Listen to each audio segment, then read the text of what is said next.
पूरी दुनिया में दूसरे स्थान पर आने वाली हमारी भारतीय सेना हमेशा से ही ताकतवर सेनाओं में गिनी जाती है। कहा जाता है कि हमारी सेना के जवानों का जज्बा, जुनून और निडरता ही हमें सभी दुनिया में ताकतवर साबित करता है। लेकिन नौजवानों को किसी गलती से बचा के रखने के लिए ज़रूरत होती है तजुर्बे की। भले ही नौजवानों में भरपूर जोश हो, लेकिन उस जोश को सही दिशा दिलाने का काम तजुर्बा ही करता है। इसलिए भारतीय सेना को संभालने के लिए कई पद बनाए गए हैं और इन पदों पर कई सालों का अनुभव प्राप्त सैनिकों को नियुक्त किया जाता है। बात करें थल सेना की, तो थल सेना में एक ऐसा ही पद है जिसे चीफ ऑफ आर्मी स्टाफ यानी कि थल सेना प्रमुख कहा जाता है। थल सेना में ये पद सबसे बड़ा होता है और इस पद को संभालने की जिम्मेदारी उससे भी बड़ी। 31 दिसंबर 2019 से लेकर अब तक इस पद पर मनोज मुकुंद नरवणे विराजमान थे, लेकिन अब लेफ्टिनेंट जनरल मनोज पांडे इस पद को संभालने जा रहे हैं। मनोज मुकुंद नरवणे से पहले इस पद पर जनरल बिपिन रावत तैनात थे, जो उत्तराखंड के पौड़ी गढ़वाल जिले के रहने वाले थे और उन्होंने 3 साल तक थल सेना के प्रमुख के तौर पर देश की सेवा की। बिपिन रावत गोरखा राइफल से थे। 3 साल थल सेना के प्रमुख रहने के बाद बिपिन रावत को तीनों सेनाओं का प्रमुख यानी CDS का पद सौंप दिया गया।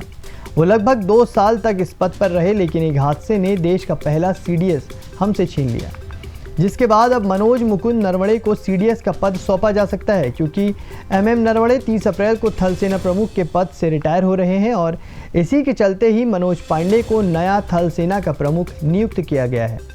मनोज पांडे इससे पहले भारतीय थल सेना के उप प्रमुख थे।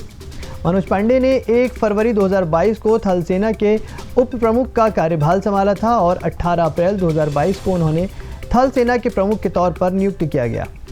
अगर बात करें मनोज पांडे के परिवार की, तो उनके पिता नागपुर विश्वविद्यालय में मनोविज्ञान के अध्यापक थे और उनकी माता ऑल इंडिया रेडियो में अनाउंसर थी।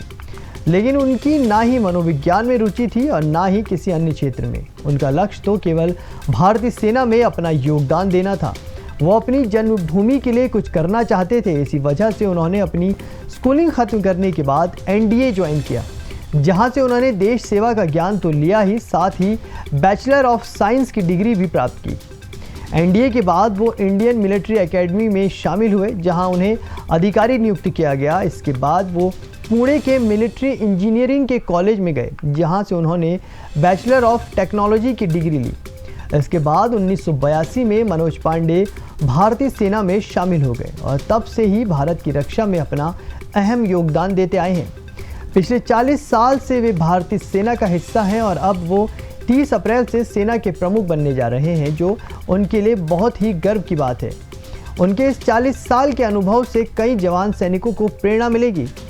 बात करें मनोज पांडे की उपलब्धियों की, तो उन्हें परम विशिष्ट सेवा मेडल, विशिष्ट सेवा मेडल और अति विशिष्ट सेवा मेडल से नवाजा जा चुका है और वो अभी भारतीय सेना के लेफ्टिनेंट जनरल की रैंक पर तैनात है।